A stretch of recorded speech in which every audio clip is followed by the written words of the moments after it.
drenamiento y esto seguro que le cruzaste el pulmón, porque el tipo se te va a ver en la cara. En cambio, si le hice una subclavia y le sacás una placa de porque siempre se sacan placas de control. Sí, para ver la localización del cos. Por supuesto. Se debería, por lo menos. Acá se hace. Bueno, no pasa nada. Pero si es muy pequeño y pasó de ser percibido y a los 15-20 minutos el paciente empieza a alterar su fase respiratoria, vos no tenés que pensar en que se agarró un bicho o nada. Es decir, hay que hacer una placa de tórax porque se le acaba de hacer una subclavia. La subclavia va a llegar a la prueba. Y además, si yo lo asisto al médico, me voy a dar cuenta en el momento que entró a la prueba. Porque la jeringa, cuando está buscando, retrocede hacia atrás. No, nada de todo, no entra con nada. Hay algunos que son tan chiquitos que pasan desapercibidos. Y aparte, es como dice Claudia, ¿no? De repente colocan la vía central y hay una pequeña incisión que todavía, pero después a los 15, a la hora, comienza a tener el paciente todo esto, ¿no? Taquipnea, vos lo vas a ver que cambió, toda la clínica del paciente cambió. Y por protocolo, acá y por controles de infecciones, cuando se coloca una vía central, por protocolo en todo estándar, es una placa de control post colocación. Justamente por la diatrogenia. Justamente porque hay muchos casos que han pasado, no sería ni el primero ni el último. Acá porque el chico pasa de ser percibido, ni siquiera se dan cuenta. Exactamente. A veces lo escuchás desde afuera, que está ¿no? Claro, y a veces está fuera de vena, vendría a ser también, y bueno, es un control, ¿sí? Por ahí controlan también haciendo retorno sanguíneo, ¿sí? Sí. Pero bueno, por ahí hay retorno, pero la pinza, además, en la búsqueda donde pueden, cuando empiezan a buscar es donde pueden producir la electrogenia. Por eso tiene que ser preciso, entrar, apenas buscar el ángulo y entraste. Si vos empezás, es como ustedes, si uno ya va con la anatomía, aunque no la vea, sabe que la vena está ahí. Ahora, si yo empiezo a buscar para allá, para acá, para el tipo guiso que estoy revolviendo, lo que estoy haciendo es una iatrogenia. Porque estoy rompiendo qué cosa. Estoy rompiendo vasos cada vez que penetro. Entonces, estoy produciendo una iatrogenia, estoy produciendo una iatrogenia. Entonces, en el tórax, una iatrogenia que puede estar relacionada con una negligencia de enfermería. ¿Cuál podrá ser?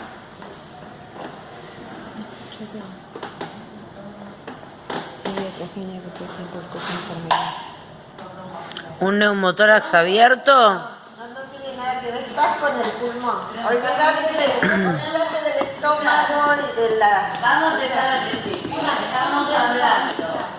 Nosotros podemos producir una iatrogenia. Que le pueda producir un neumotórax. Para producir un neumotórax yo tenía que tener presiones, ¿no es cierto? Bueno, fíjense de lo de ahí. ¿Qué le puedo hacer yo al paciente y producirle una iatrogenia pulmonar? Voy a hacer una lectura del electrocardiograma. ¿Cómo? Claro, un recetero. No. Sí, le vas a hacer un neumotórax, porque lo consigo en la costilla, porque no sé, por iatrogenia, pero no. Si yo hablo de presión, a ver, tengo que romper muchas. Para hacer una neumotórax tengo que romper. ¿Qué puedo hacer yo desde el exterior? La colocación de una sonda nasogástrica, ¿no? No, cuando generalmente, ubíquense, a ver, ¿cómo está el paciente que tiene un neumotórax? Suponete que ya lo tiene. Ya está el paciente con neumotórax. La pregunta es al revés, yo le puedo hacer el neumotórax. Acá el médico lo hizo por función. Y ahora yo, ¿cómo le puedo producir un neumotórax? Colocando en una posición. Lo puedo producir desde una maniobra, ¿no? Bueno, ¿qué maniobra puedo hacer yo para producir eso? Invasiva del pulmón. Tiene que ser invasiva, tengo que llegar al pulmón. Tengo que llegar. Para la ocultación y la mala posición. Para la expansión y contracción. Por maniobras diagnósticas o terapéuticas. Escucha catéter central, biopsia pleural. Pero con oxígeno. Pero con la nebulización no lo vas a producir. Con el PAF. Con el aumento de Oxigenoterapia. de presiones adentro de la vía aérea. O sea, si yo tengo un paciente con el POC, ustedes, ¿qué? Tiene que analizar medicaciones. Yo no me doy una pastilla, le doy una pastilla. ¿Y por qué no hablaste vos? No seas portavoz de nadie. A ver, un EPOC. Eso cuando hablaba de alto flujo le podíamos decir a Un EPOC, ¿se administraba el oxígeno? ¿Qué era el EPOC? Una obstrucción pulmonar crónica. Enfermedad pulmonar obstructiva crónica. ¿Se le administra oxígeno inmediatamente? No, porque puede entrar en un paro cardiorrespiratorio. ¿Por qué no? Porque las diferentes presiones pueden generar un paro cardiorrespiratorio. Si tenés aumento de oxígeno, por ejemplo, ustedes cuando me van a entrar, lo que nadie proteja causa Asma, ¿eh? una tuberculosis, Fibrosis quística. ¿Cómo? fibrosis quística. ¿Quién abrió hoy? Y por un PAF, por hacerle realizar un PAF a una persona que tenga una... Cuando nadie heterogénea puede realizar la enfermedad es terapia intensiva por presión de oxígeno, porque el resto del paciente se lo arranca. Es cuando los pacientes están respirados. Profe, ¿y por qué por un PAF? Aumento de presiones. Puede ser por un PAF, yo estoy leyendo. ¿Y por qué dice PAF? ¿Qué tiene que ver? Lo que te va a alterar es los alveolos. O sea, entonces puede romper una bulla, porque tiene una patología de bulla además. Claro, Pero donde más heterogénea es en terapia por el intensiva, oxígeno. con las presiones dentro de la vía aérea de los respiradores. ¿Qué pasó? Se movió el cable, pero se tenía que retirar. Se falsea el coso. ¿A qué se refiere con bulla, profe? Esperá, ya voy a llegar. Lo que pasa es que como tengo que... Bulla me suena cuando hay quilombo. Y bulla ya lo he agarrado tortoneses, supongo. Porque si no vamos para atrás. No Bueno. lo dio. Entonces, ¿dónde iba?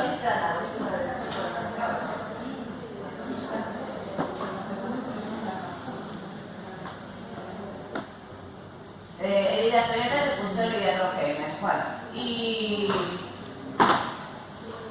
alguna alteración al nivel del mediastino, también. ¿Cuál era el mediastino? El espacio que contiene. ¿Qué era el mediastino? Este es el mediastino. Este, dijo. ¿Cómo se lo digo? No sé, no sé qué superior. Bueno. O tráquea, o esófago, por perforaciones o ruptura. O sea, romper una tráquea, ¿se puede romper? ¿Sí o no?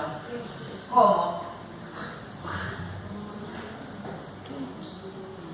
Con una intubación se puede romper con una intubación también se puede lacerar un... Una tráquea se puede romper por una intubación, por una mala praxis en una intubación se puede romper una tráquea. Una tráquea se puede, más que romper, sumergir cuando se hace el cambio de la cánula de traqueotomía. Y un esófago, ¿cómo se puede romper? Perforación, sabemos.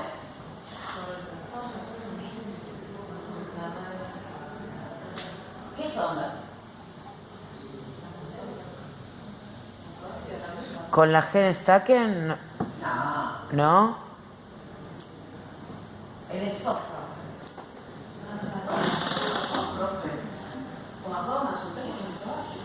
Se puede perforar. ¿Qué clínica debería tener el paciente para perforar un esófago? Es un tubo. ¿Qué es una esofagilitis?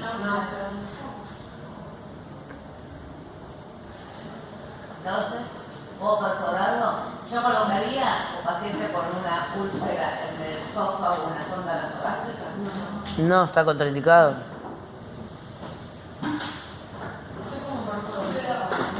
Pero igual en una esofagitis no se perfora, o en una varices esofágica se produce una hemorragia interna, no es que se perfora. Y con la nasogástrica no. Perforación de esófago. Con la nasoentérica se puede perforar, no con la nasogástrica. No, porque tiene gastropaque, porque es más rígida. La otra es ¿cómo se llama? Silicona. No. Es como de silicona la gastroentérica. Y la... Pará, que me estoy mareando. El gastropaque, porque vos la tenés que visualizar, que esté colocada en la última porción. Pero son de nelatón, son más duras, son más rígidas. El gastropaque Es más rígida. diferencia para sacarle la Vos no querés perforar el esófago con la nasoentérica. Pero lo único que perfora no es la sonda, sino el mandril. sino el mandril que puede salir por una de las contraaberturas. Ahí podés hacer una perforación. Por eso se dice que nunca se debe de colocar el mandril dentro del paciente. ¿Qué? Por la duda de que no se lo diga. Que con hueso del pollo, algo así. También. Eso sería, ¿qué cosa? ¿Una perforación con qué? Con cuerpo extraño. O sea, un hueso de pollo pasa mucho en los viejos, el hueso de pollo. ¿Sí? Sí, incluso Tortonese nos enseñó que hasta a veces una galletita de agua genera en una úlcera o en un esófago de Barrett una hemorragia terrible. Pero por supuesto, la varices, eso es lo que el año pasado, varices esofágicas. Paciente con varices esofágicas no puede comer nada que rompa nada. Ni una galletita siquiera, absolutamente. Y un cáncer también. Un cáncer de esófago se puede perforar el cáncer de esófago. Bueno. Después también por ahí cuando hacen incubaciones Muy con bien. el mandril, también ahí produce, el mandril sale, es más largo que el mandril, que el tubo endotraqueal también perfora. Eso hay que tener mucho cuidado. Y por eso nada de contar que no la puedo ni ver. Sí. Muy bien, entonces las clasificaciones están neumotoras por iatrogenia, que ya sabemos lo que es. Función transparietal, cuando se hacen biopsias preurales o nódulos pulmonares, a través de una punción que como consecuencia puede ser una neumotórax. La toracoscopía, ¿qué es una toracoscopía? Se hace una incisión para observar el tórax. Incisión, entra por endoscopía. Yo quiero tomar una toma de muestra y entro con endoscopía.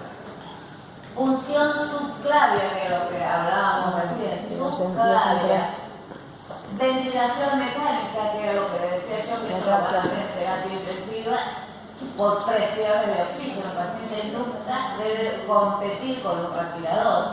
Eso lo van a ver más adelante. Y en los niños, esta es una aclaración acá medoso con Claudia, en los niños y los neonatos, digamos, generalmente si tienen que reanimar y qué sé yo, generalmente hacen un neumotórax, un barro por traumatismo, o sea, por el oxígeno, ¿sí? O sea, en los neonatos, por eso la bolsa de reanimación tiene que tener un manómetro donde se miden las presiones, ¿sí? Porque si no nosotros producimos esto, ¿no? Lo que estaba diciendo Claudia, hacemos iatrogenia, ¿sí? Hay que tener mucho cuidado con los neonatos y los pediátricos, por eso hay diferentes bolsas de reanimación con diferentes volúmenes y si no tiene que ser el enfermero muy experto. Y también con esto de las vías subclavia y todo esto producen generalmente iatrogenia. ¿Sí? Esto tenganlo siempre presente. El neonato y el pediátrico hay que usar realmente la medida que corresponde o tiene que ser enfermero muy especializado para manejar una reanimación. No es de brindar el oxígeno nada más en una urgencia, sino el oxígeno, recuerda que es un medicamento. Y por ende se tiene que regular. Porque uno puede cometer iatrogenia también porque puede intoxicar al paciente con oxígeno. Entonces, para manejar a los pacientes no solamente vamos a hacer una motora, sino que además a veces podemos terminar intoxicados con oxígeno. Entonces, es un medicamento el oxígeno. No es que se abre el tipo ventilador y se termina. Bien. Entonces, neumotórax traumático. ¿Cuándo se producen los neumotórax traumáticos? Por la palabra dice por traumatismo. Fractura costal. ¿Qué es una fractura costal? De costilla. ¿Eh? De costilla. Ah, muy bien. Compresiones pulmonares externas. RCP. ¿Cuál serían? La RCP. Glotis RCP. Glotis cerrada. ¿Cuál sería? La glotis cerrada por un... Estrangulación. ¿Cuándo se cierra una glotis? La reacción alérgica.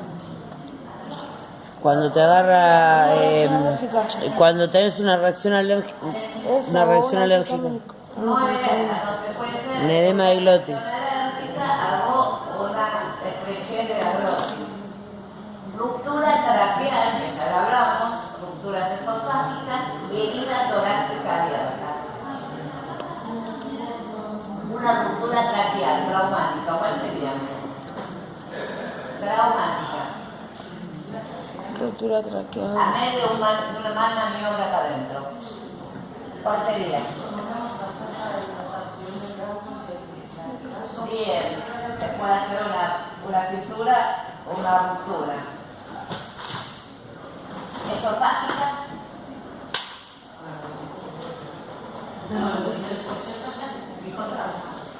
Traumática, ¿cuál sería? Y también por la construcción de un accidente cuando... ¿Y qué otra causa? Un accidente frontal cuando impacta con el volante. Un neumotórax a presión también puede lesionar el esófago cuando mueve todos desplaza los órganos. Otro.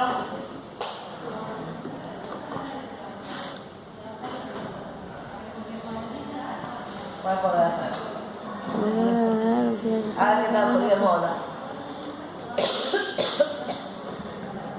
Un Está todo piercing en el mal. ombligo. Heridas de arma de fuego. Sí, y arma blanca también. Puede ingresar desde abajo y penetrarse hacia arriba. Muy bien. ¿Y herida de tórax abierto cuál sería? Una herida punzante o penetrante. ¿Me la quiere? ¿La mata? Sí, Cada igual, Margarita, con ese celular. Entonces, en estos casos, no solamente van a tener neumotórax, sino van a tener hemoneumotórax. El paciente va a estar con sangre y aire. ¿Sí? ¿Por qué? Porque es traumática. En el otro solo era aire. Bien. Me pasa la anatomía. Sí. Muy bien, y después tenemos los neumotórax espontáneos. Los neumotórax espontáneos es de origen pulmonar. Y los vamos a dividir en primarios y secundarios. A niveles primarios, es la ruptura que hablábamos hoy de las bullas. Y estas bullas producen enfisema subcutáneo, ¿se acuerdan? Y los secundarios están relacionados a patologías respiratorias previas. Por ejemplo, le di muy mal con el ALEPOC, le aumenté las presiones, produjo enfisemas, otra patología son las tuberculosis, otra es el paciente con asma bronquial, la fibrosis. ¿Qué es fibrosis? La fibrosis quística. ¿Qué es fibrosis? Es una producción excesiva de... No, es una producción excesiva de... Ese tipo tiene muchas fibras. ¿Qué es una fibrosis?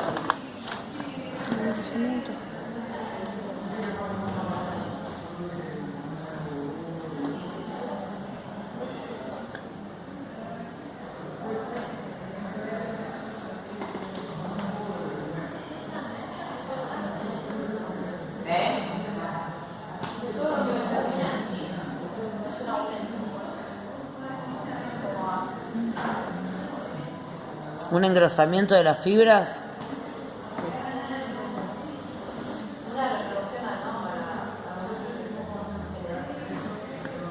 Sí, normal no es. No está. Bueno, la clínica te va a tener dolor torácico, manifestaciones vegetativas. ¿Cuáles son las manifestaciones vegetativas? ¿La del sistema parasimpático?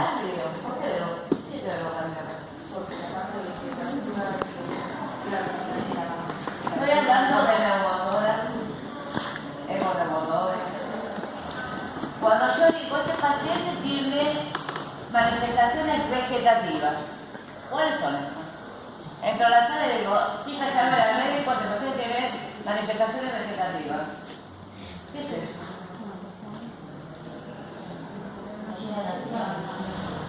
¿Que está entrando en un estado vegetativo? ¿O no? A ver, no con relación a descerebrados. Vegetativo me suena con el sistema parasimpático. ¿Qué es el sistema parasimpático? El que da la alerta de huida y... ay, no, el simpático.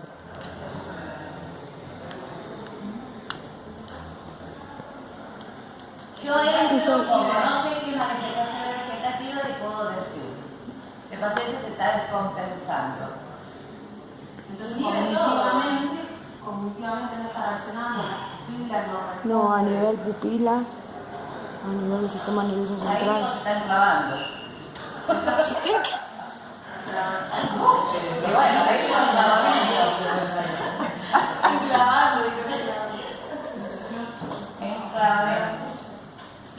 Vegetativa no tiene una... no tiene ausencia de los movimientos peristálticos, midriasis... No relacionen a lo vegetal de que conocen neurológicamente el cambio de rango, manifestaciones vegetativas. ¿Y pero qué? Bueno, por eso el sistema simpático, o sea, tiene disminución de los movimientos peristálticos, presenta midriasis, ¿Y voluntad propia del paciente? ¿No hay una alteración ahí? tiene parastesias. Sí, hay problemas con la dilatación de las pupilas. Hay Está alteraciones. sudoroso. Caída de la saliva, Ahí involuntaria. está. La patología. No, sí, estamos hablando de peritonitis. Si es vegetativo, entonces no. Aleteo nasal, involuntario. O sea, autónomamente te está buscando respirar. No me gusta la fila de la profe. Con el simpático y parasimpático, porque inhibe Es todo lo que dijo. la presión, la respiración. Estoy hablando de buchas, estoy hablando de enfisema, estoy hablando de tuberculosis, estoy hablando. Yo entro, tengo un paciente con un avelamiento pleural, entro y tengo manifestaciones vegetativas. ¿Cuáles serían las manifestaciones vegetativas relacionadas a la patología? Está respirando mal, el sistema cognitivo no le va a funcionar Bien, no le va a entonces, alteración de la frecuencia respiratoria. Habla bien, por favor. Y le estoy diciendo, no me Está respirando mal. No sé si está respirando mal. ¿Qué más? Tiene una alteración de qué? cognitiva. ¿Qué más? Frecuencia cardíaca. ¿Cómo sería frecuencia cardíaca?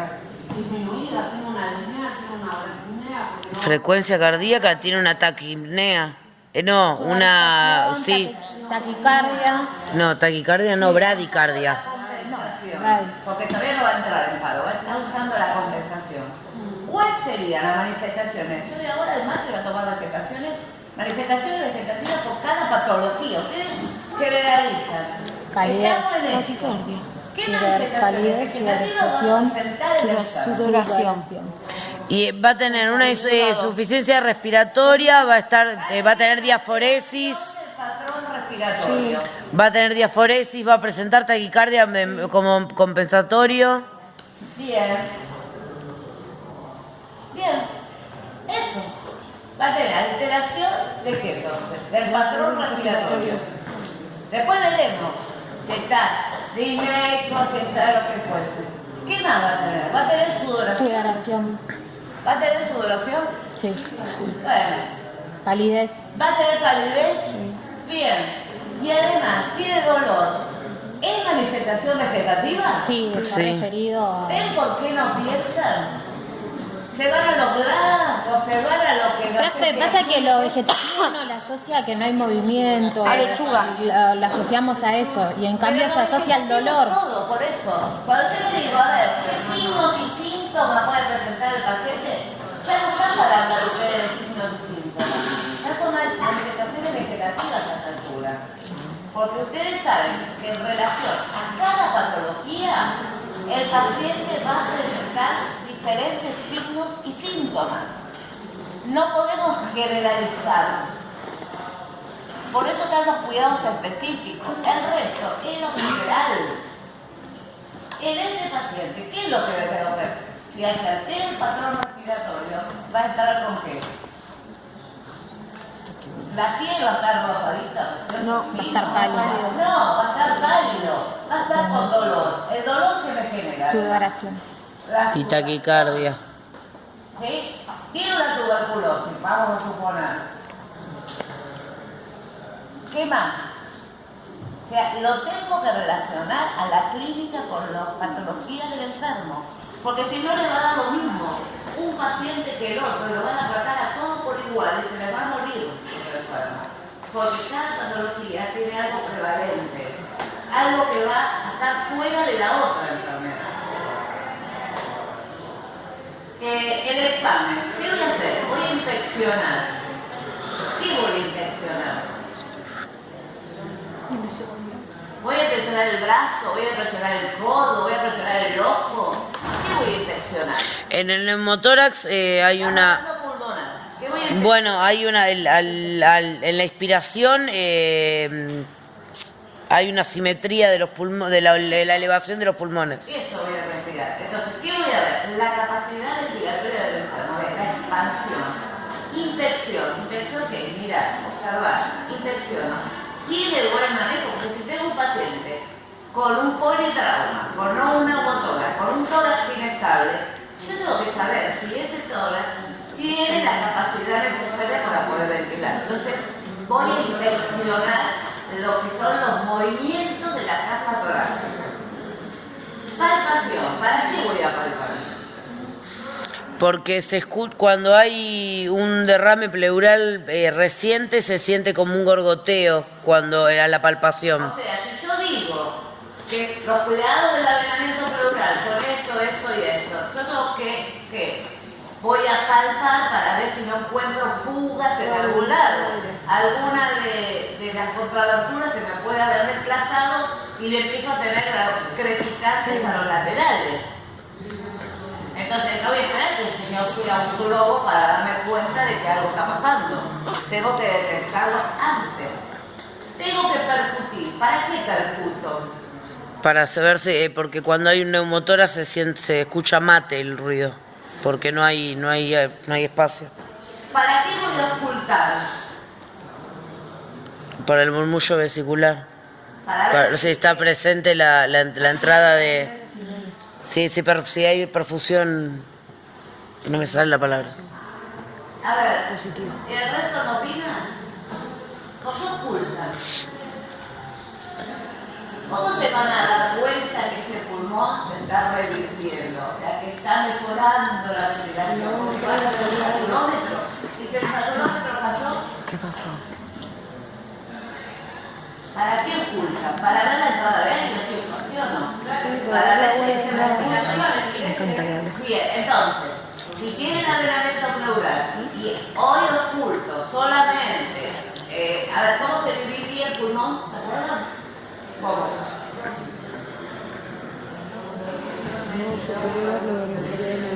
Bueno, así es pulmón. Bien. Si yo hoy no lo tengo al inferior, y hoy mañana tengo el culto y ya tengo poca o escasa entrada, ¿qué me está diciendo? Que la entrada directa.